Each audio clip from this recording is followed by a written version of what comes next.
Welcome back to Witch Church. It's Mal. Hey, friends. Thank you so much for joining us for our Mars retrograde in Gemini episode. I'm lucky enough to have my friend Taylor Schuler here.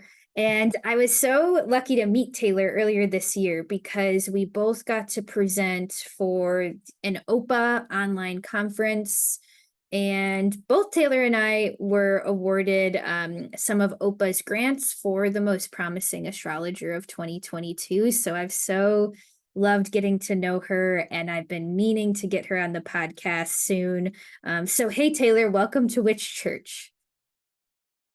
Hey Mal, I'm so glad to be here. Thank you for having me. I love hanging out with you and talking stars and astrology with you. So, yeah. Yes, I'm so excited to talk about all things Mars in Gemini, Mars retrograde in Gemini.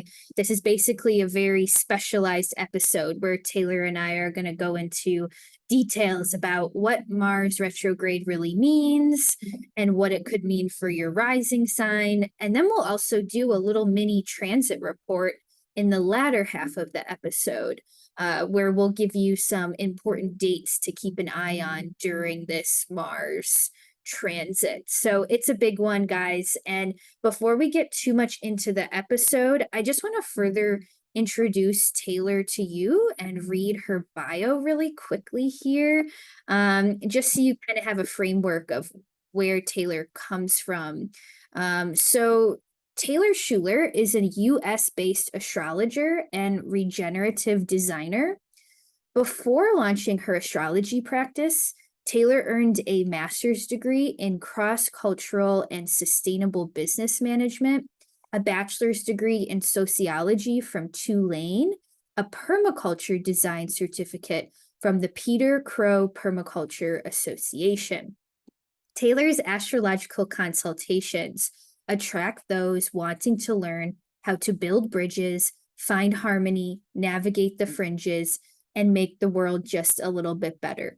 Her clients find Taylor's intersectional, social activist, regenerative, intergenerational, nature connected lens provides the compassionate wisdom and practical action plans that they're seeking.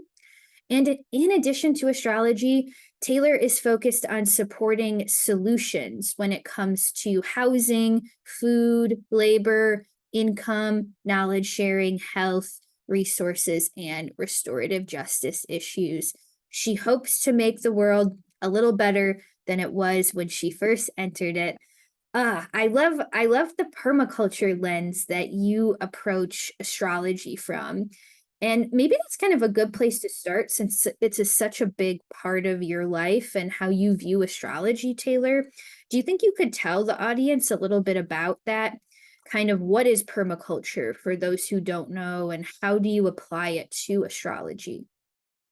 Yeah, it's a great question. When people hear permaculture, sometimes they just like tune out. They're like, I don't know what that means, so I'm just going to forget about it. But permaculture at its root, it's a combination of two words. One is permanent, that's the perma, and then it could be agriculture or just culture. So, permanent agriculture or permanent culture, which really tells us about sustainability.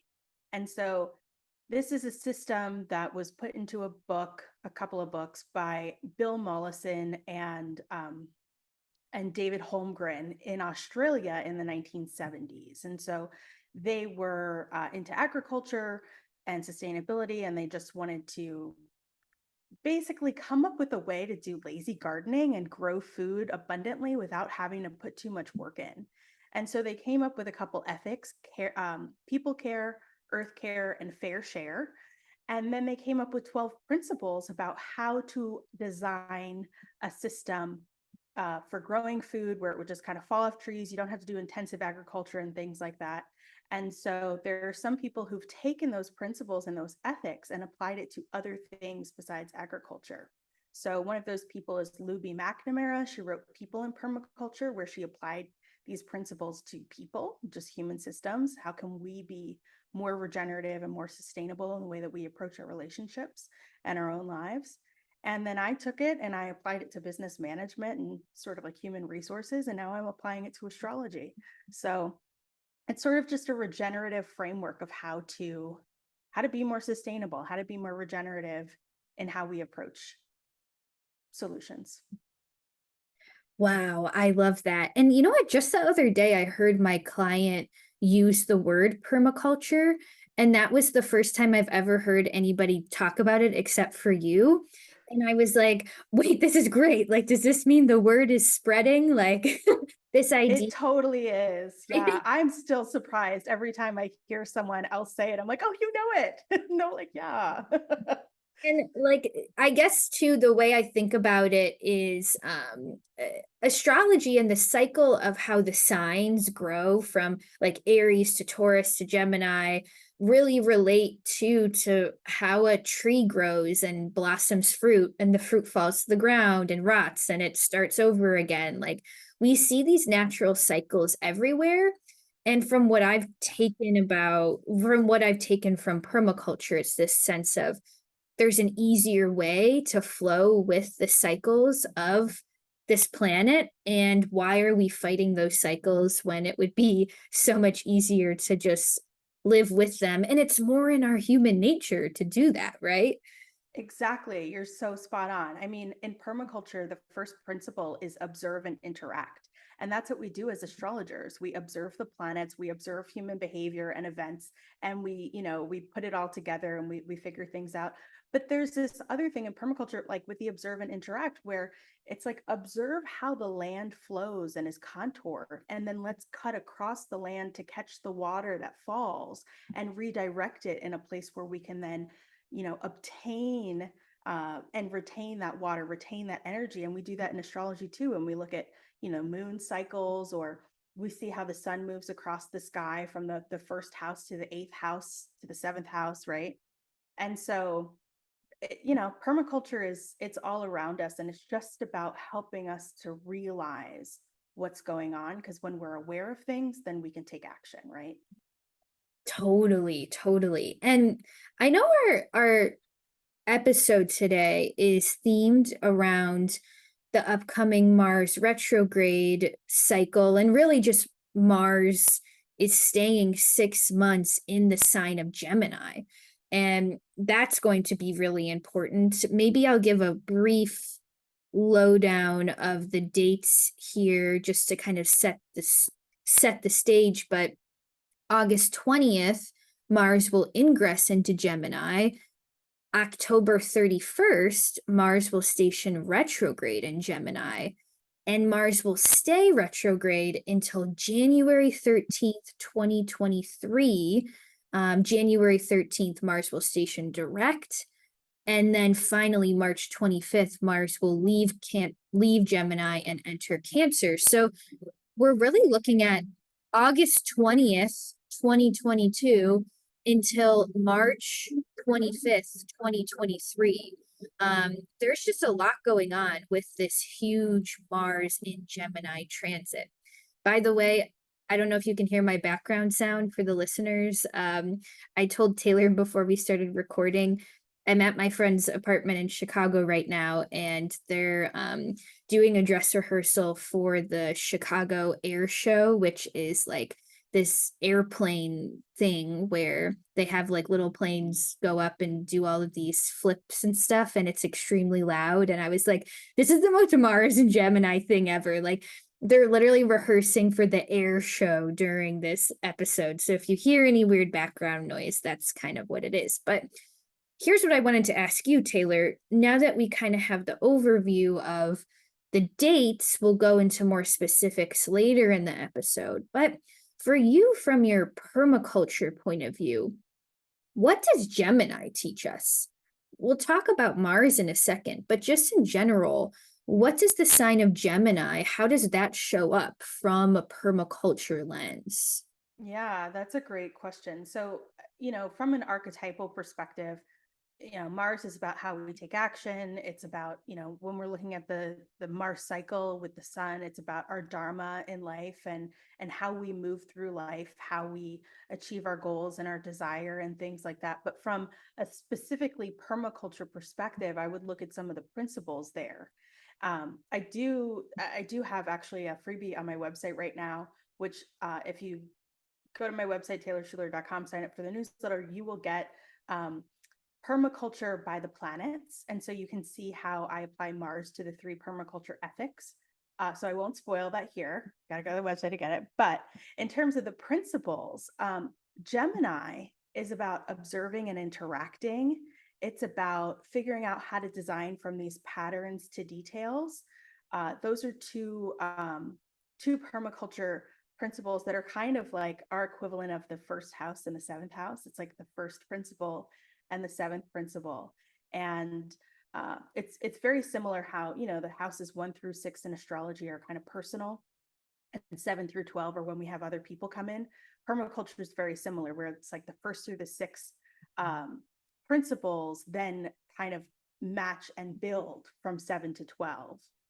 So those 2, observing and interacting, is super Gemini, and then designing from pattern to detail is kind of when you have that Gemini Sagittarius axis of like, hey, I've got all this Gemini information, and now in the Sagittarius mode, I need to like kind of do this big picture, but you can't do the big picture if you don't have someone that has all these small little details, which is super Gemini. So those are some 2 principles, but another one that comes to mind for me is just applying self-regulation and accepting feedback. Because what is the point of Gemini? It's like, I have all this information, but then what are you going to do with it?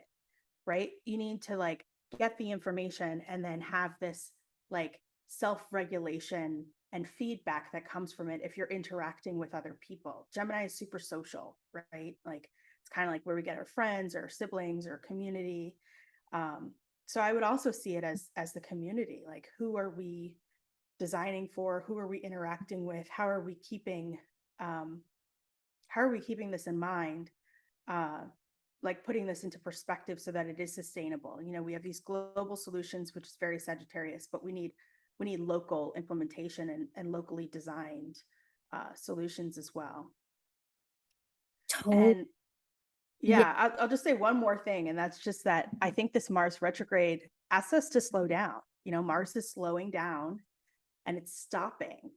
And so this last principle I'll talk about is called using small and slow solutions. And I think that's what we're going to be challenged to do during this time, is like, hey, let's slow down, let's go inward and focus on these small, which is super Gemini, and slow Mars retrograde solutions. So that would be my 2 cents on permaculture. Oh, I love that. That makes so much sense. And I always find it to be pretty necessary to really demystify Gemini, especially just because the poor sign gets a lot of beef, on TikTok, on Instagram. Like It does. it does get a bad reputation, but I think we there's some Gemini shame out there, but I think when we really think about, like you said, what is the root, the fundamental thing that Gemini does? They are the collector of information. I describe them as like the little kid's first time in the library, and all of the books just seem so exciting, and they want to check out 20 different books, and they're never going to read all of them, but just for the sake of having the information at their hands, like that's very Gemini. Also, any astrology lover will fundamentally relate to Gemini energy in some strong way, I think, because like, that first 6 months when you got your first astrology books and you were just like enthralled with the information that you were picking up on. Or I remember when I got my first tarot deck, and every card seemed new and fresh and gave me new information, and it was just this joyful research project. I mean, that is Gemini in its highest frequency. And the other thing too I think about is Sagittarius being the opposite of Gemini. So like you said, you can't get the big picture without the smaller details.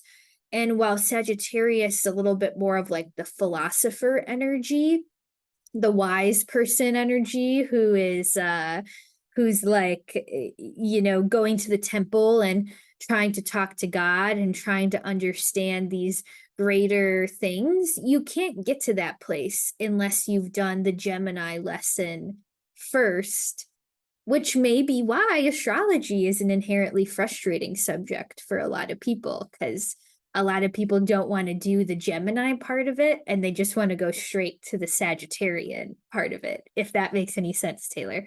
That is such a good point, and I love how you put that. Totally, just like jumping towards the Sagittarius part of it. You know what else is really interesting is that just thinking about the element and modality of Gemini, right? It's mutable air. And so there's this desire to creatively respond to change and other permaculture principles. So, that mutability there is like, well, why are you getting the information?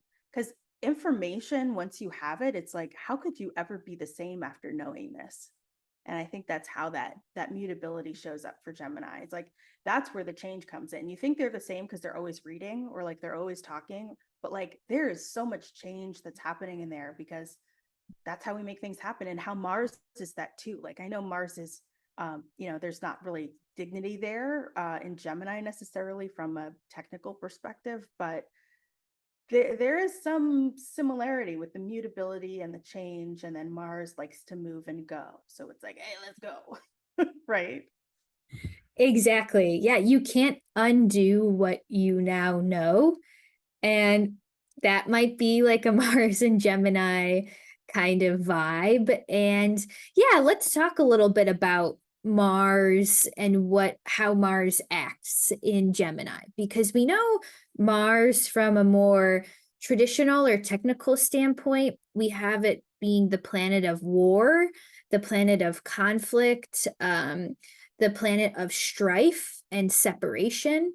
And Mars can even rule over like things like sharp objects, like knives and swords, and the act of cutting or slicing. Like that's a Martian kind of thing. But I also think Mars is about how we pursue our path and the energy that we sort of draw from in order to physically exert ourselves forward. Mars is a very forward moving planet. And actually, at the moment, Taylor and I are recording, Mars is at its like last degree of Taurus. So you wonder why Mars in the traditional scheme isn't very happy in Taurus, because Taurus doesn't let Mars move as much as Mars would like. But in Gemini, I think Mars does get to move, sometimes a little bit too fast. And it reminds me of like a quote that we all know. It actually, its roots from a Shakespeare line, but we've all heard the phrase, a jack of all trades is a master of none. But actually, the full Shakespeare quote is a jack of all trades is a master of none, but oftentimes better than a master of one. And I heard that quote recently and I was like, that is Mars and Gemini. Mars and Gemini knows that being a jack of all trades is inherently sometimes better than being a master of one. But of course, we can make an argument for the opposite. But especially during this transit, it might require of us to think about how we can use our skills to be a jack of all trades. That's what I'm kind of thinking right off the bat. How are you kind of relating to this, Taylor? It's so interesting. So I natally have Mars and Sagittarius. So I have this like opposite thing. And it's so funny because the other day someone was talking to me and they're like, Taylor, you're just like a jack of all trades. Like you do all this different stuff. And I was like, well, you know what they say about a jack of all trades, a master of none. And I said the quote to them. And so it's like, it's interesting how it comes in through that axis. And I'm wondering if Gemini is like they know all of the things, but do they necessarily, like Mars and Gemini, do they actually do all of the things, or can they talk about all the things and be really resourceful about like figuring out all of the things, but do they really do all the things? I don't know. Maybe like if you do and you're listening, I would love if you like leave a comment for us and like let us know. But not to say that like my Sagittarius does all of the things. I don't mean it like that. But I love that you came up with that quote because it's so relevant right now. Also, I just wanted to say, like, this 29 degree of Taurus and having Mars there right now, I think it's so interesting that um, you have airplanes, which are more of a Gemini thing or a Sagittarius thing, and they're air, which is Gemini, right? But they're making this really loud noise, which is Mars and Taurus. Mars and Taurus makes really loud noises. And so it's like, hey, let's make a loud noise because we're moving really quickly into this Gemini energy. Um, and so I wonder if, the Mars and Gemini could also evoke like this moving quickly through air, which is like airplanes. And, those like jet packs that you see online now, like people are like, mostly the military, honestly, like with the jetpack, and they go over I think it's usually water. I'm not sure why, but they usually go over water and they're flying through the air.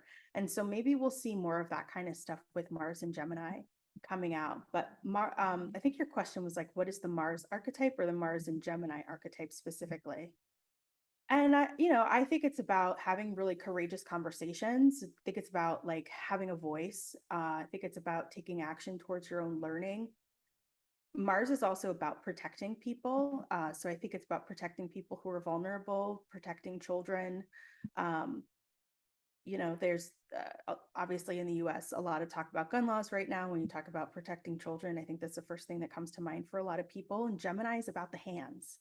Like Gemini rules the hands. And so that's like handgun laws too, right? So those are some things that come to mind. I think it's about being assertive, about knowing what you want. And yeah, I think we'll get into some more of it later, but those are just some first things that come to mind for me. I totally agree. And something I don't think we've mentioned yet is Mars is in Gemini, and who is the planetary ruler of Gemini? Well, that's Mercury. So you make such a good point that, Mars in Gemini is the sort of warrior of words.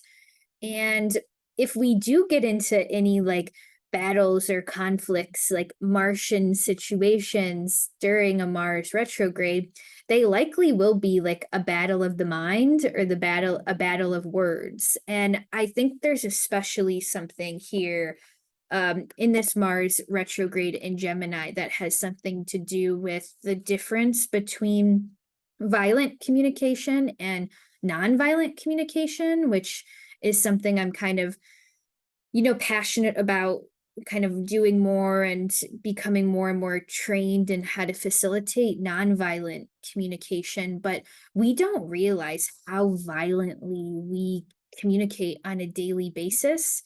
And a lot of us aren't even doing it maliciously. It's just how we've been conditioned. And again, I'm coming from the American perspective, but we've been really conditioned to communicate violently. And nonviolent communication is the principle of sort of understanding that before we even say anything, everybody is just trying to get their needs met, and that's really what we're doing in life. We're trying to get our needs met. What is our main need? Love and acceptance. So a lot of the times, no matter how things are being communicated, it's often coming from an unmet need. And that's also something that kind of reminds me of a Mars in Gemini retrograde, especially the retrograde period.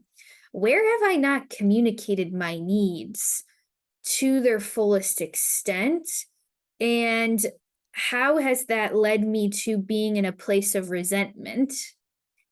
Maybe because I want someone to read my mind, or I want someone to just be able to have this nonverbal communication that's so easy. But Mars and Gemini reminds us, no, like, we do need to use words. We need to use our words. It, Yeah, we do.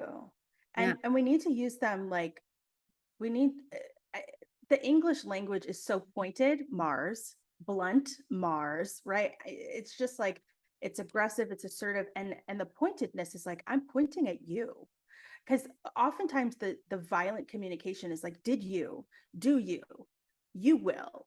and it's like pointing at you. And that feels really violent when it's just like, maybe I could come from a space of like I'm curious if if this thing happened, and put it on a third person, like a third object, that we're concerned about the outcome. We're not really concerned about what you did, but the you puts you in defense mode. It makes you really defensive when you respond. And so we're really just trying to this is the language that I learned, and I'm trying to take action and make it happen, and maybe a little too quickly, and I need to slow down. Mars retrograde, slow down in how I'm thinking about things so that I can say it, Gemini, a little bit differently than I might normally say it, so that I actually can be more effective. I can be in alignment with my soul. I can be in alignment with my intentions. Because Mars has its it's most dignified in Aries and Scorpio. And so Aries likes to move really quickly and take action, but Scorpio is strategic. And I think this Mars retrograde period, there was just a lot of Mars and Scorpio energy coming up for me when I was feeling into it. And I think it's because this Mars cycle actually started in Scorpio. And so we have to keep that in mind. The Sun and Mars were last conjunct, I think it was in 2021, in the sign of Scorpio. So we're going to need to be more Mars and Scorpio during this retrograde period, which is interesting because of how Scorpio and Gemini relate to each other in the chart. They're in an aspect that don't see each other very well. So it's very easy for us to forget about this, that when we're talking, when we're communicating, when we're taking action in this Gemini way, that we're not forgetting to be more strategic and more thoughtful in a Scorpio way, if that makes sense. It definitely makes sense because if we have a fear of confrontation, communication, if we find in our lives that we just have a blockage around, like, I don't know, advocating for ourselves, which could be a Mars theme, self-advocation, uh, we might have to go into the scorpionic depths of a deeper part of ourselves. We might have to question, why is that?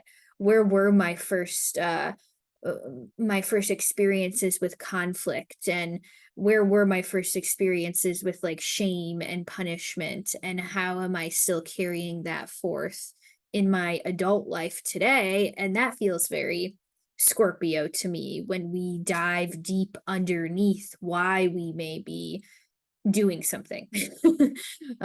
So that makes a lot of sense to me, Taylor. Although I have to say, I'm not an expert in how the Mars cycle works, but I know, like you said, it starts with a conjunction between the sun and Mars that only happens, I mean, Every 26 months or so. 26 months. Okay. And So it's very random. It doesn't make a nice shape in the sky like the Venus star points when the Venus and the sun are conjunct, and it's not regular like Venus on every, 4 or 8 years kind of thing. It's not like Mercury where we get it in pretty much the same signs 3 times a year pretty consistently. It's super random. It throws us off our game because because especially in patriarchal culture that we're in today, Western capitalist culture, it's very go, go, go, go, go, go, go all the time, fast, right now, let's keep going. And so when Mars randomly at 26 months, which is what is 26 months? It's not 2 years, it's 26, and it's not even in the same sign, and it's not always the same length. It's very kind of puts us off, it's not a flow. It's hey, what's going on? So collectively we get this energy of oh, I'm supposed to now go inward retrograde with my Mars energy, and we don't know how to do that. We don't teach that. We don't make space for that, not at least in the America that I've been living in. And so that's what we're being asked to do, is be more introspective, go inward, and especially with the Scorpio kind of energy, be more strategic about things, be a little quieter. But when you turn energy inwards, if it's a Mars energy that you're turning inward, think about sometimes people think of Mars as anger. And what happens when you turn anger inwards? I think they say anger turns inward is depression. And so we have to be mindful that if we're not able to go out and take action, if we're starting to feel some of the negative feelings that Mars could signify, to just be aware. Hey, I'm feeling this thing. I'm feeling thwarted. I'm feeling slowed down. I'm feeling angry, and I feel like I can't push forward. I'm like, things are not moving. I always see that as an invitation. Like when a door closes, and when we get to the houses, maybe we'll get into this a little bit, like Mars through the houses and what this transit will mean for you. It's like, for example, if a relationship, like the door closes on a relationship, you're like, hey, we're moving forward and I really like this person. And all of a sudden it's like 10 steps back. It's like sometimes doors close because you're supposed to put your focus and your energy elsewhere. And maybe that energy is on your soul, maybe it's on your heart, maybe it's on your mind. Maybe it's like, hey, I need to cut this off because I need um it's like there's so many opportunities. It's like a menu, like, right? Like we have these menus that go on for pages and pages. Like I was in a restaurant the other day, the menu was like thick. It was so thick. And then I realized like this was the wine list. It was like a book. And that wasn't even like where the food was. But the point is, we have so many options these days of things to do that when things stop happening, what a blessing. What a blessing to be like, hey, I've now realized like that wasn't for me. And I now have this gift to move on to the thing that is for me. And so if we don't recognize like, and maybe that's more of like a spiritual take on it, but it's like, hey, not everything is for you. So Mars, cut it off and let's find the thing that is for you. And let's do it quickly. So the quicker we can get this feedback, a permaculture thing, the better we can move on. So I know it was a little bit of a tangent, but I hope it wasn't too hard to follow. No, and you read my mind because I was even going to ask you like your take on Mars retrograde periods in general, and you already a step ahead of me because I think in the astrological world we're most familiar with Mercury retrograde because it happens 3 times a year, but Mars retrograde only happens around every 2 years, year and a half, 2 years.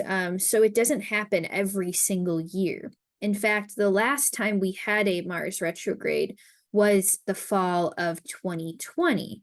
And we actually had Mars retrograde in Aries, and that is where Mars is dignified. So I think that was a quite fiery, literal Mars retrograde. And this year, with Mars in Gemini being our retrograde cycle, it's not going to be the same tone. But I think overall, you're right. No matter what the retrograde period is, there's usually a call to turn inward. And I think Mars retrogrades a lot of the times have us turn inwards in order to sort of reorient and re strategize how we have been moving forward, how we have been leading our lives. It's a little bit of a bigger question, I think, than your typical Mercury retrograde. It's not to say that Mercury retrogrades can't bring up those kind of thoughts, but Mars retrogrades are a little bit more profound since they happen a lot less often and also for a longer period of time. This Mars retrograde will last from October 31st until January 13th. Yeah, yeah, and then it'll stay in that sign until it exits, unless, it happens to like go through two signs and then end up like at the end of the sign when the retrograde stops. That's not the case, I don't think, with this one. So, you know, it's a long period of having Mars in one sign, and you end up having to get really comfortable with it. Exactly. And maybe I'm not sure if you have any more additions to general Mars retrograde themes, but maybe it will be helpful for the listeners too before we get into our transit report. We'll go through each rising sign really briefly, just so the listeners can have a little bit of an idea of where this 6 month stay of Mars in Gemini, where is it going to be happening in your chart and what themes might start to be experienced? Does that sound like a good transition, Taylor, at this point? Yeah, yeah, absolutely. Sounds good. Okay, totally. And I think Taylor's going to start us off with Gemini risings. And I do think advised to listen for your rising sign, but you could also listen for your sun sign as well. But I would say rising is probably your best bet when it comes to really feeling into what area of life this will be kind of taking place in for you. Yeah. Yeah. So Gemini risings, this is going to be happening in your first house of self and your personality, your appearance, how other people see you and how you show up in the world. So some of the things that Mars in Gemini, what this transit is going to be about for you is how can you be a leader? How can you keep a cool head as a leader? And where are the places where you're going to need to be protecting something or someone? And what kind of sacrifice needs to be made? What kind of things need to stop, or need to um, sort of be cut off in order for you to filter out the good from what is kind of coming to an end. And what I said before about just be mindful about how you're feeling. If you're feeling that energy towards turning inward, know what that's about. So being assertive, making commitments, and just being active about the kind of life you want to live is the invitation for you all during this extended stay of Mars in Gemini. For Cancer risings, you're going to be having this happen in your 12th house. And so the 12th house is where we dream, it's where we can do the work on our minds, on our souls, on our spirit. And so you're being asked to take action and filter out really like that Mars cutting energy for you is going to be cutting out the thoughts that aren't helpful, the thoughts that are negative, in order to lean into this collective compassionate love that we all have, and make sure that you're doing the behind the scenes work that's really going to be supportive for you. I love how the 12th house really supports the 10th house. And so whenever we have 12th house transits, I think it's a great opportunity to take action on your career and how you want to be seen in the world, because the 12th and the 10th houses, they really do talk to one another. So some thoughts for Cancer risings. So Leo rising, this is happening in your 11th house. The 11th house is where we have our community. It's where we have our hopes and our dreams. It's where we get money from work. So not just second house, but like 11th house, sometimes you could see a little money from work. You could see patrons and people who support you.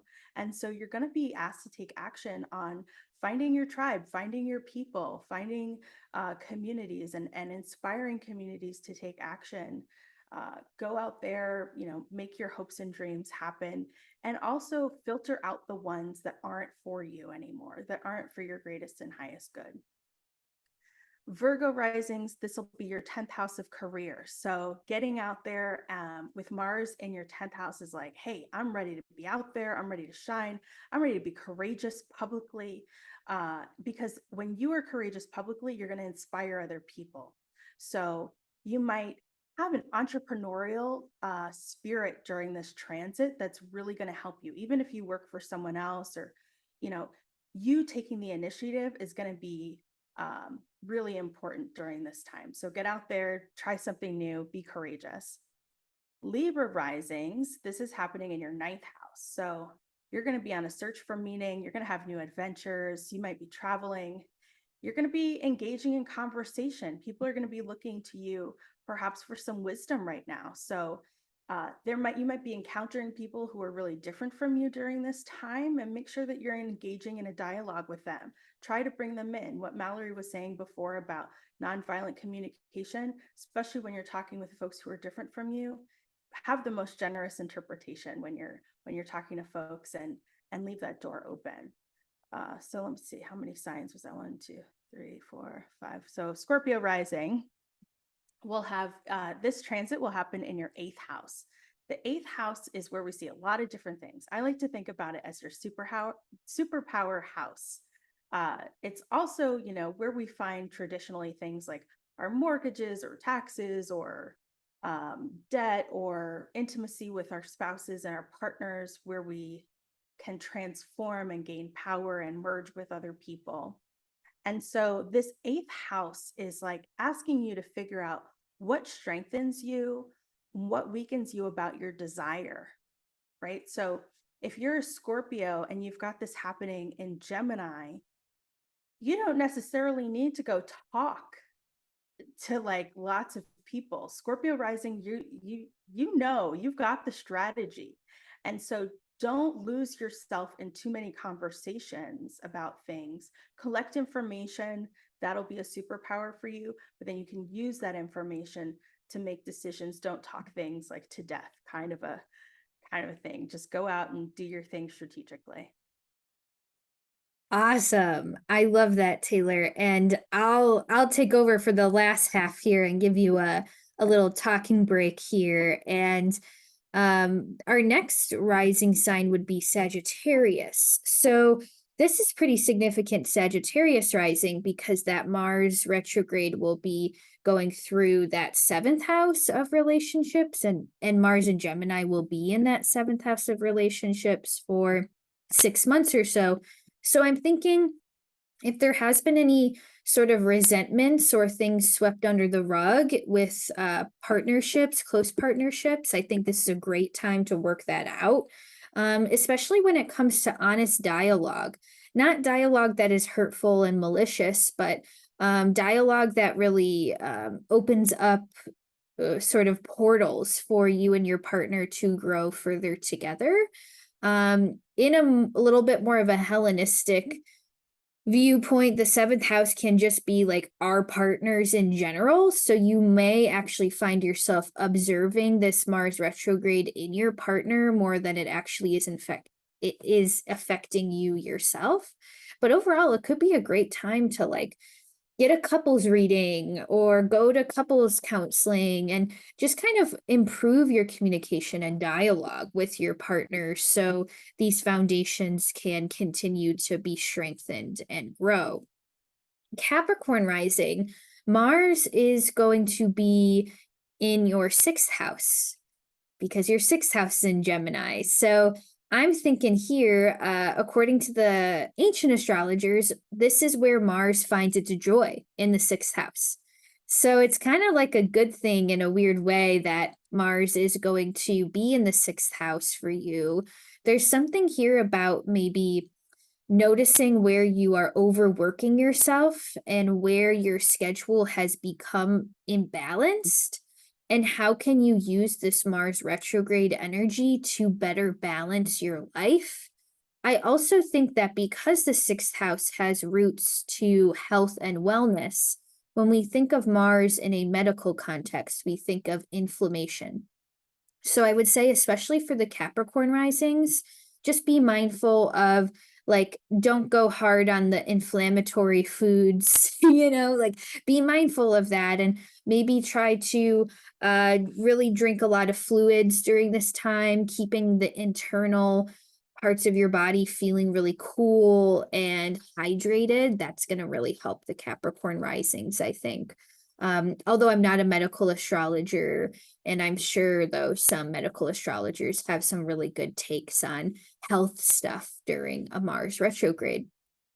Now, Aquarius rising, Mars and Gemini will be transiting your fifth house. And that's actually such a gift, I think, because the fifth house being joy, pleasure, romance, our creative endeavors. I think this is great time to, build your Virginia Woolf sort of writer's shed and go in and like to hold yourself accountable. Mars can be a really good energy to help with self accountability. Go hold yourself accountable to your creative projects during this 6 months and really see what blossoms from that, because I think Aquarius risings could be getting a lot done in that arena. For the Aquarius risings who are parents, I could see maybe some children, maybe needing to guide your children through some kind of obstacle during this time. Could also be something that might come up in some way, but doesn't have to be. That will only be coming through literally for a few Aquarius risings. Pisces rising, we've got a fourth house Gemini transit, Mars and Gemini transit.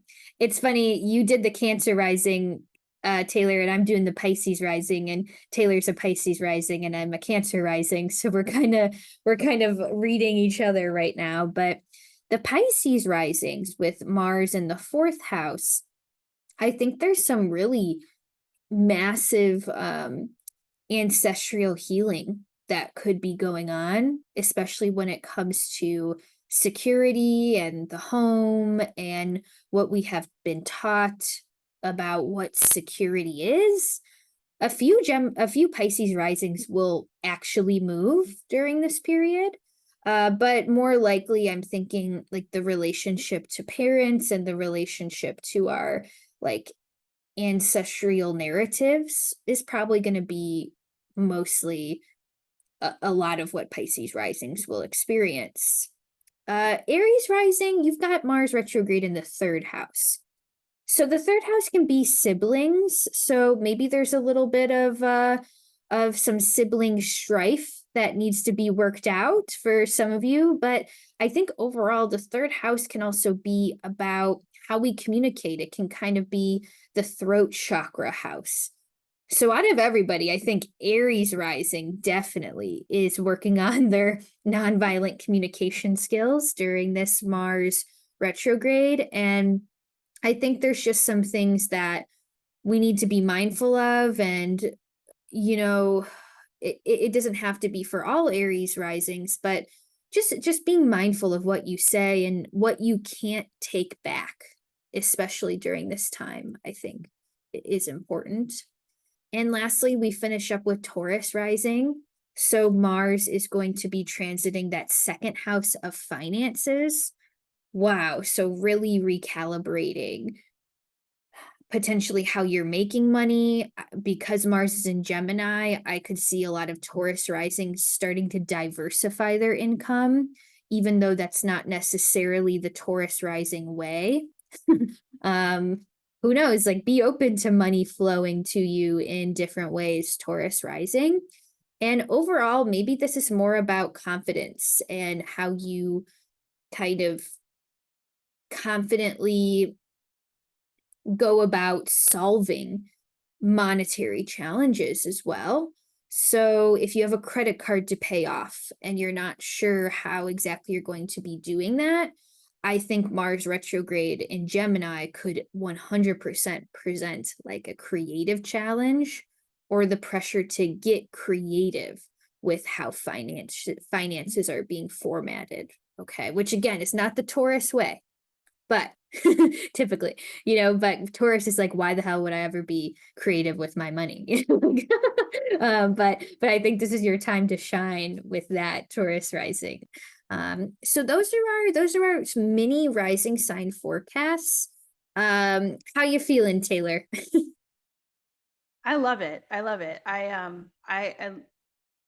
think everything that you said was great, and this was super fun to go through it together the way that we did, especially the little reading for one another. Um, yeah. Yes. And do you want to actually tell people, like, I don't know, I don't want to force you to get Yeah. personal, but like Yeah. you have a very literal fourth house thing I do. going, even right. I, I do. I do. From especially so I use I look at both whole sign and then another quadrant house system, depending on if it's for timing or horror or different things. So what I do is sort of like what number sign is it versus what number house is it. And so as a Pisces rising and whole sign, it is my fourth house. And I just put my I have a tiny house. This is obviously not my tiny house that I'm in. So I just put my tiny house up for sale. So if anyone's looking for a house in the Finger Lakes, get at me.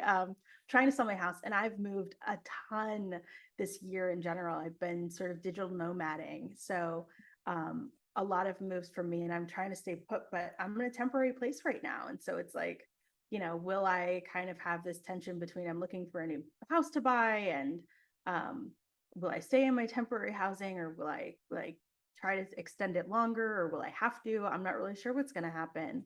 But there's also definitely been a lot of emotional inner work going on that is coming up from like ancestral healing sort of. And I think at one point you said resentment. And that has been a huge thing connected to my own ancestral healing that has been coming up where I've had some issues with my gallbladder, and it's like resentment. And so it's all coming up, and I see how it's connected and how it's been inherited and passed down through my family and all of that. So it's all spot on. I'm curious for you, Mal, like anything I said about any of the signs, honestly. Yeah, well, as a Cancer rising, having Mars about to go into my 12th house, like I can honestly say that the next 2 months are probably going to require me to face like some of the biggest fears I've had for about 3 years, 4 years. So I'm feeling a little bit high stress, and that can happen when we're having 12th house transits. But you really reminded me too that sometimes half the battle is the story or the narrative that we're telling ourselves about the situation. And I think I'm going to have to be really mindful as I overcome these challenges. Like, what are the anxiety stories that are coming up, and what if they're not true at all? And that could very much be the 12th house kind of transit. And yeah, I think I've just been realizing too that I have like very different fears than a lot of people. Like, I will literally get on a plane, like you could hand me a one-way plane ticket to somewhere I don't know where I'm going, and I would be like, "Yeah, bet. Like, let's get on here." And I would just go. And I literally wouldn't be that scared. Like, I would be curious to see where I was going, but like that doesn't scare me. But there are other things that people seem to do really easily, like rooting down or choosing a place to live, like that just scares the shit out of me. And so that's what I'm going through right now. It's so funny. So as you're talking, I'm remembering like Stephen Forrest and his the way that he interprets Mars in the 12th house, and he actually uses a story about like jumping out of an airplane, and you just brought up an airplane. Um, but I also was getting this image of like idle hands. And what is that saying? Like idle hands do bad work or something, like, or Yeah, you don't have idle. they're the devil's playground, I think. Right. And we'll have fun with the devil. It's just like, we're astrologers. You do tarot and you know all about the devil card and things like that. But I'm just thinking, like, what is that about, like idle hands? And the other thing I was thinking with the Stephen Forrest connection, I think he mentioned like doing yoga. Like if you natally have Mars in the 12th house, like yoga by the water kind of is a really good practice to have because you're moving your body, you're being active. Um, and not to say yoga is like a martial art, but like it's a way to be active but be slow and be inward at the same time, which is totally like a Mars in the 12th house thing. So I wonder if there's like a hand yoga you could do to honor that Gemini and keep your hands active, writing or something like that. That would be really helpful. Yeah, I'm gonna have to maybe look up different like mudras, Knitting. meditation mudras that I can use. And you just reminded me too, maybe a good way to kind of wrap up the rising sign thing is that I think the biggest challenge with Mars in Gemini in general is like almost like a disassociation because our thoughts take over and we might leave our bodies. We forget about the rootedness and the groundedness and the actual yoga, like the breath, the pranayama, like we're forgetting about that because the tendency to lean towards like being very upper chakra-y, like having pinballs going back and forth in your mind the whole day, like really important to move the body in a way that's not too like risky. Like don't be like doing handstands and like running a marathon, but moving the body really intentionally could just be a general salve for a Mars retrograde in Gemini. Yeah, for sure. And like knitting just came to mind because like knitting needles are like really sharp and pointy like Mars, but it's like uses the hands, Gemini. So, get into it. Like get your lanyards out and make some friendship bracelets or something. That would be cool. Jewelry okay, I'm sorry, my mind is like going in random places, but like forging jewelry is like Mars, right? And Gemini is like rings. And so maybe like buy some jewelry, buy some bracelets, like, or make some, like I get out love there and make some stuff. Yeah.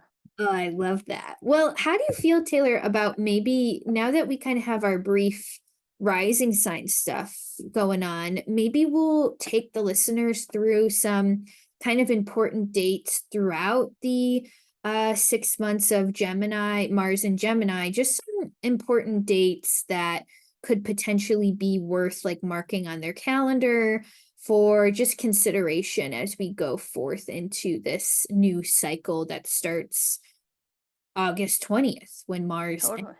Gemini. So maybe we should start there. Um, Sounds good. Mars on August 20th, 2022 will ingress into Gemini. And something I kind of like about this day is that the moon will also be in Gemini. And I kind of get good vibes from that. Like it's like the minute Mars goes into Gemini, they join the moon.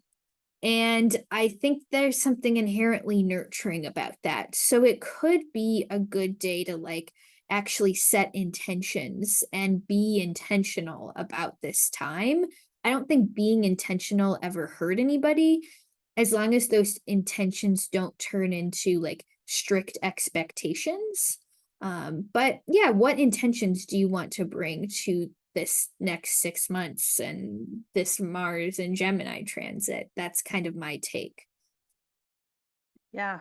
Right. Um, I, I think that makes sense. Like looking at the ingress chart is important to see how we are going to maybe use this energy and what is going to support it, what else is going on in the chart that day. So I know we've had sort of this finger of God energy that's dissipating by this point in time, but it is definitely pointing to this other thing about Mars as ego. Mm. And we're going into it because the finger of God is pointing at the sun, which is our ego too. And so it's sort of like this double meaning in the chart of, you know, we've got an ego, we've got this stuff behind us from the transit of Mars through Taurus, which we felt kind of slow. We want to speed up, we want to do stuff, but and I know we've got these elections coming up later in the year, so it's like where are we gonna need to look at our ego but lean into our own power and take some power, because Pluto is part of this finger of God, and Neptune as well, like lean into the collective unconscious and spirituality. Yeah, well, yeah, definitely, Taylor. And that even reminds me of August 23rd. I think that's like the first hard aspect that Mars and Gemini will make. And on August 23rd, Mars will square the sun in Virgo, because by the time we get to the 23rd, it will be Virgo season. And that also reminds me that this Mars and Taurus transit that has become before Mars and Gemini, we've been feeling a little bit slow, held back, maybe a little bit lethargic. But with a Mars square to the sun, maybe we feel like, okay, I'm gaining momentum again. At the same time, make sure that momentum isn't like your ego speeding you along, and making sure that things are being thought out with, not just doing something for the sake of moving forward. Yeah, and it's this the square. I'm trying to think. It's a closing square, because the next hard aspect Mars will have is that conjunction, right? Yeah. So we're looking at um, sort of, we might feel this increase in energy because with squares, sometimes things can get exacerbated. So we might feel like, hey, we want to move forward. We've got this increase in energy, but like we've got less ego because we're facing these challenges. We're facing some limits that are coming up.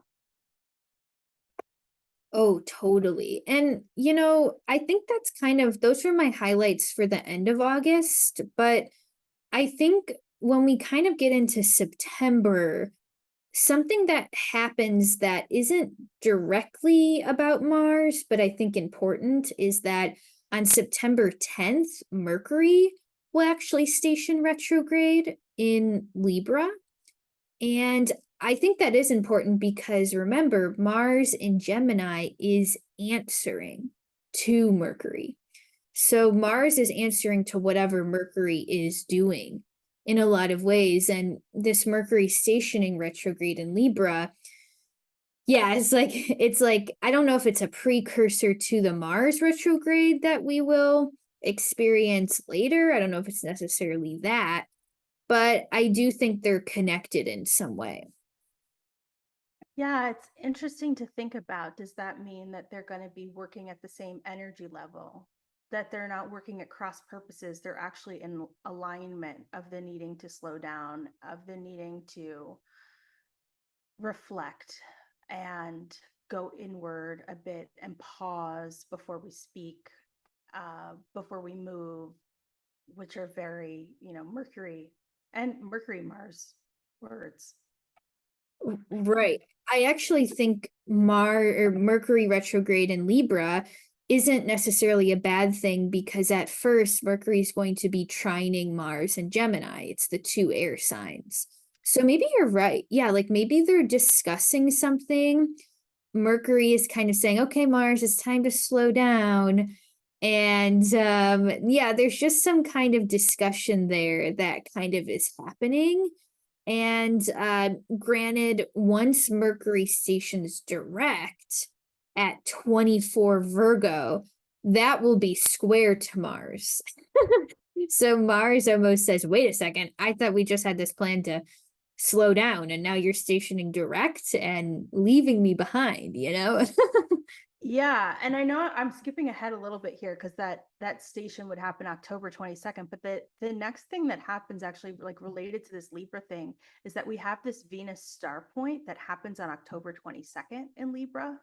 And that is going to be, I didn't look at the chart to see if it's an exact aspect, but at least by sign, Mars will be trying to that Venus star point because Gemini and Libra are both air signs. So we're going to have a trine by sign of Mars retrograde to Venus and the Sun conjunct in Libra. And this is the first Libra star point that we've had since 1879, I think. And so that's going to be a really, really beautiful day. And to see that even though Mars is turning retrograde, Mars doesn't like being in Libra. So it's almost like I'm going to say a really nice thing to have that sign based trine because it's like Mars is like, you Venus, do your thing. And there's a Scorpio energy coming up again. Cause like I said, that this Mars cycle happened in Scorpio, where Sun and Mars were conjunct in Scorpio in October of 2021. This Venus star point was happening in Scorpio. So it was a Sun and Venus were happening in Scorpio since 1924 or so. We've had this Scorpio energy. So it really is like almost like a heart opening forgiveness, like energy of like, hey, I'm Mars, I'll take a step back, I'll reflect, like letting you go from Scorpio to Libra Venus, like get out of my territory, like go do your thing, go shine. And Venus trine Mars is just like this flowing energy of how do I take action in communicating Gemini, Mars and Gemini, to support beautiful, harmonious, balanced relationships, Sun and Venus in Libra. So I think at that point in time, even though we've got that Mercury square, it's like maybe it'll happen because it's like you just got to put a little more effort in. You just got to put a little bit more energy in. And then finally, like it's that heart burst open and like, let's talk, let's be together, let's do the thing. Totally. And that happens, you said on October 22nd? October 22nd. The 21st, you'll get it, the Venus is like, I think, Kazemi in the afternoon, US East Coast time. And it lasts a pretty good time. It lasts like till the next day, which is Saturday, October 22nd. So I'm That's very really excited about that. and by that time too, Mars is going to be not quite retrograde. He doesn't take station retrograde until the 31st, but on the 22nd, he'll be in his stationary degree. So the fact that he's getting Ah, Yeah, Yeah, it's really close. It's really, really like the trine is actually really close because the trine is at 29 Libra and Mars will be at 25 of Gemini. So that's totally within orb and we're going to be feeling it, that energy majorly. it's And like, then that next day, or even that day, depending on where you are in the world, October 22nd, 23rd, the Sun and Venus move into Scorpio, which is the sign that Mars rules. And so it's like more of that like blessing before you go kind of a thing. right, right. I like how Mars gets that little Venusian support before he stations retrograde. And you know what? Even October 28th too, that's when Jupiter, the other benefic planet, Jupiter, will scoop back into Pisces for just a little while. As we speak right now, Jupiter's already in retrograde in Aries, and Jupiter will scoop back into 29 and 28 degrees Pisces and station direct later this year at 28 Pisces. But I will say, now we have two benefics helping out Mars. We had that Venus in Libra, that trine, and now by October 28th, we have Jupiter in Pisces squaring Mars. And granted, you might be thinking, hey, Mal, I thought a square was kind of difficult. Yeah, yes and no, but a square coming from Jupiter and Venus, Jupiter or Venus, is not going to be all that bad. Like the planet is still being touched by Jupiter in its domicile sign. So that gives me some good vibes too. Like there's just a lot of benefic blessings to Mars before he actually stations retrograde on October 31st. Mm, yeah, and then there'll be that square to Neptune too. I don't mean to hope I'm not jumping ahead. I'm like looking at the charts and stuff, and it's like, okay, yeah, you know, a square from a benefic is like, hey, I'm ready to take some big action. And with Neptune there, it's like, I'm ready to do it in a way that's compassionate, that's spiritual, that's prayerful, that's um, tapping into the collective unconscious. And in Pisces, it's like, it's a collective unconscious. It's deeply compassionate. It's like, let's help refugees. Let's help people who are less fortunate than ourselves through conversation, through action with our hands. So like, let's put energy into this thing. Let's not just talk the talk anymore. Talk is cheap. Let's use our hands. Let's get out into the community and let's make some stuff happen. So that's a great way to use that square energy, is like a big push for a lot of people to come together to help other people. That That would be a great time for that. Oh, that's such a A great. march, like a Well, huge march could happen.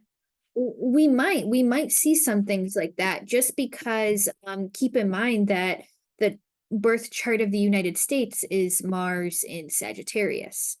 Mm. So if I'm not mistaken. So I'm pretty sure, actually, kids, let me just double check that before I'm talking about things I don't know. Okay. Mars. No, I definitely lied to you. Oh, the US Sibley chart actually has Mars in Gemini. So this Ah, this is the United States Mars return. So we didn't quite talk about the politics of that, and maybe we won't get in that in depth to it, but I think just inherently this brings me a whole different perspective about Mars and Gemini, are what it may do to the individual versus the collective influence. And this is kind of giving me the vibe that we will see this show up in the collective of the United States, and how we maybe come together through those challenges.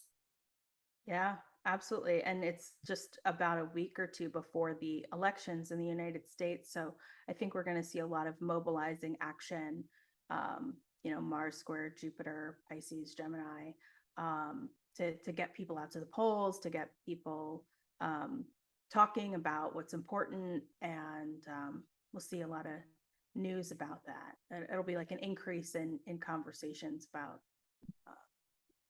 the vote. Right, totally. And I think this takes us into November because my inkling is that once the sun enters Sagittarius come November 22nd, skipping ahead a little bit, on November 22nd, it becomes Sagittarius season. The sun joins both Mercury and Venus, who are already in Sagittarius. And I do think this is maybe, I could be wrong. You could have a totally different perspective, Taylor, and that's totally fine. But I think this is maybe the more difficult part of the Mars retrograde, because now Mars retrograde is really cooking by the end of November. And then now we have all these planets in Sagittarius at the opposition point with Mars and Gemini. So I'm wondering what all of these Gemini Sagittarius oppositions will really feel like. And I think this year's Sagittarius season looks pretty spicy because of that. What's your take on these Gemini Sagittarius oppositions come more the end of November, early December? Yeah, I like spicy. Spicy is a nice way to put it, especially because Sagittarius is fiery, so I could see the spice. We're talking about Thanksgiving, we're talking about cooking, so like let's keep the spice in the kitchen, maybe is one way to put it. And Thanksgiving is when we come back together as a family and you have those conversations. And when the nodes were in Gemini and Sagittarius over the past couple of years, because they just moved into Taurus and Scorpio last year, but prior to that, we had the nodes in Gemini and Sagittarius. I think we're going to be seeing a lot of that kind of energy coming up again for healing. Like, hey, remember we had this conversation last Thanksgiving and how it went, and the one before that when the nodes were there too. And then we've got other holidays happening in December where families are going to be coming back together again. There's going to be travel. It's like, are there going to be more travel delays? Are there going to be more things happening in terms of regulations or people wanting to take action or flights needing, we need more flights, we need more trains, we need more ways to get in touch and reconnect with one another. But it is definitely an interesting point of time. So that Mars cycle I was talking about, Adam Gainsbourg is the person who I learned about the Mars cycle from.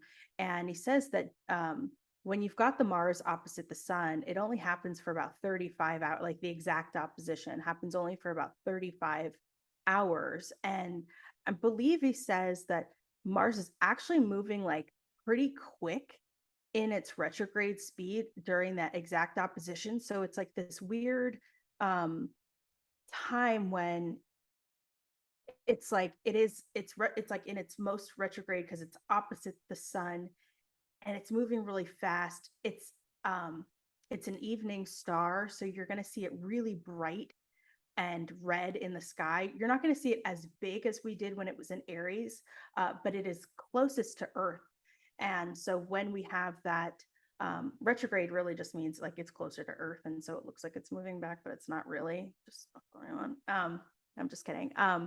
But you'll see it at night, but it's just it asks us at night to go inward. It asks us to slow down. And so while this planet is like the fast planet is moving its fastest in its retrograde, and like we can see it at night, and it's like really proud to like be there, be shining, be like, hey, I'm on my own, but at the same time kind of frustrated that it can't be shining and bright and like peacock feathers and kind of that sort of energy. It's gotta like turn inward. So I wonder if we're going to have these difficult conversations or like a challenge in actually connecting due to travel, where we then have to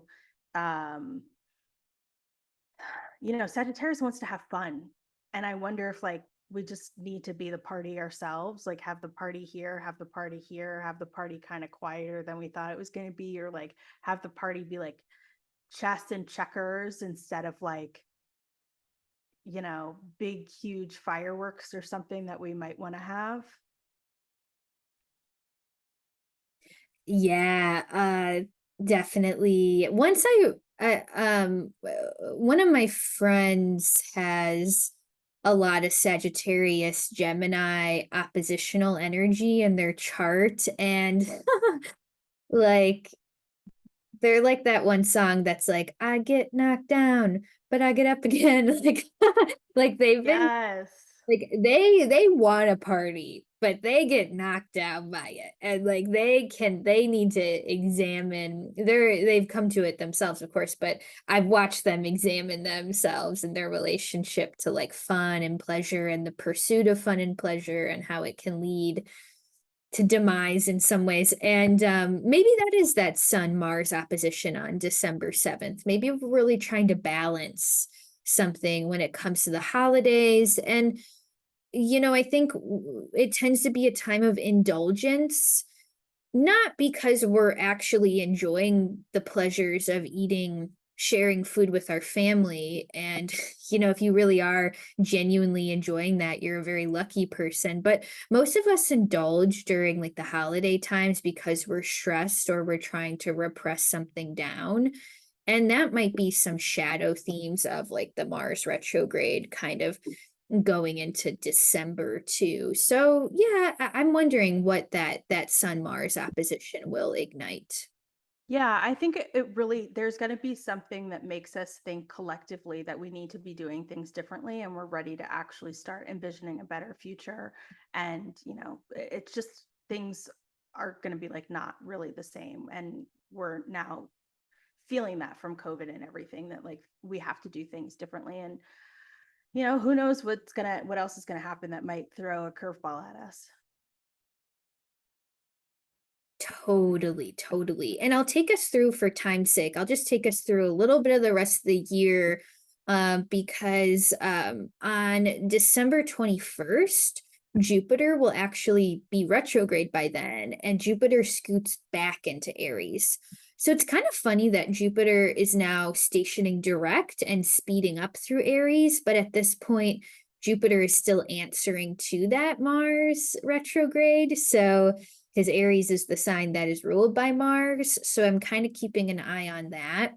Now, come the turn of the year, January 13th, this is when Mars will station direct at 8 degrees Gemini. And is that really your solar return, Taylor? Okay, I It forgot. is, yeah. I associate you so much with the Pisces energy. I forget that you. I'm a Capricorn. You're a Capricorn, but Yeah. wow. Okay, so Mars is going to station direct at 8 degrees Gemini. What I have in my notes here is that it does station direct in a loose trine with Venus and Aquarius, and it is sextiling Jupiter and Aries. So we actually started with help from Venus and Libra, Jupiter and Pisces back in October when Mars stationed retrograde. And now it's January 2023. Mars is stationing direct, and it still has help from Venus and Jupiter, just in a different way. So I think that's kind of serendipitous. It's like Venus and Jupiter are there at the beginning of the race and at the end of the race. Yeah. It's going to take a lot of the emotional heat out of things with Venus and Aquarius so that Jupiter and Aries just take action and move forward in the way that we're wanting to with Mars. And that stationary Mars will help us push things forward. Exactly, exactly. And then we can put this dates on our calendar too, because March 16th, Mars will exit its shadow. And then it kind of by March 25th, it's speeding out of Gemini and into Mars in Cancer. Or Yeah. Mars speeds out of Gemini into Cancer. uh Yeah.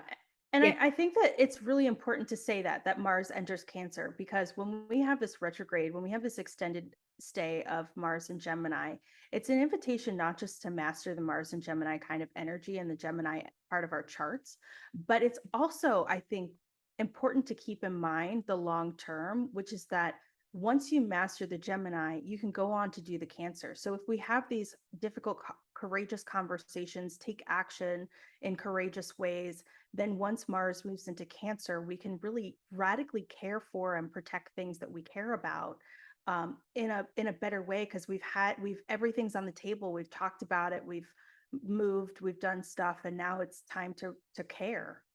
So Oh, yeah. I mean, that's a beautiful energy, I think, for kind of after retrograde repair, like yes, having Mars in Cancer and the emotional repair that we might have to do, if our words got a little too loosey goosey.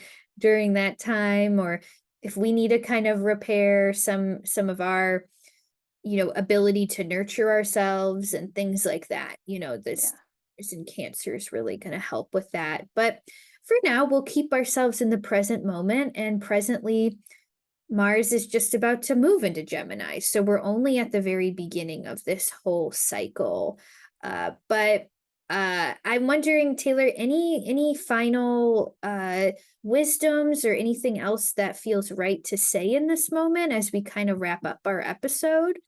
Actually, I love that you said wisdom, because that's what I was going to say. Was I think that this is going to try to make us a wise elder, someone who really cares, and we're going to feel like leaders. We're all going to get some wisdom out of this transit. So keep your eye on the prize. What's happening is, like, when you're challenged to lean into your courage, it's really so that you can practice the skill, the tool that you need to become the person that you've always wanted to be. So keep that in mind. We're going to become the elder. We're going to become like the wise elder after this transit, and that's what any challenges you face are inviting you to remember and become.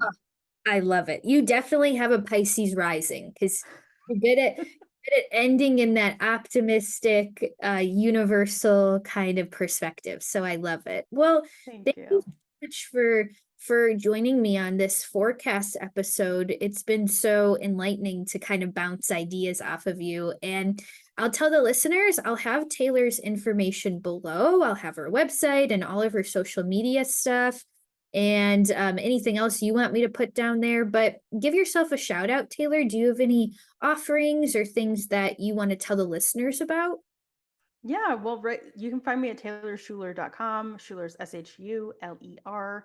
And sign up for my newsletter. Like I said, you can get that freebie. I do one-on-one consultations with clients. So if you're looking for a reading, I do locational astrology. I do horary, which is a new thing that I'm offering now. I'm doing electional, is a new thing I'm offering now. So come at me for reading. And I am about to launch my YouTube channel, so stay tuned for that, and a podcast as well. So yeah, sign up for my newsletter and you'll get alerted when all of those things go live. And just thank you so much, Mallory. This has just been such a wonderful time. It's been so fun for me, and a privilege to spend this time with you. Anytime, anything you want to talk about on a podcast, just let me know and we'll make it happen. I Um, know you're going to be on you are on mine, and so yes, you'll all find out. all Yes, right, when that yes, happens. soon that'll happen for sure. Yeah, Yes. we've filmed something, so it'll be in the works. It is, yeah. All right, friends, thanks for listening. We'll see you next time. Bye.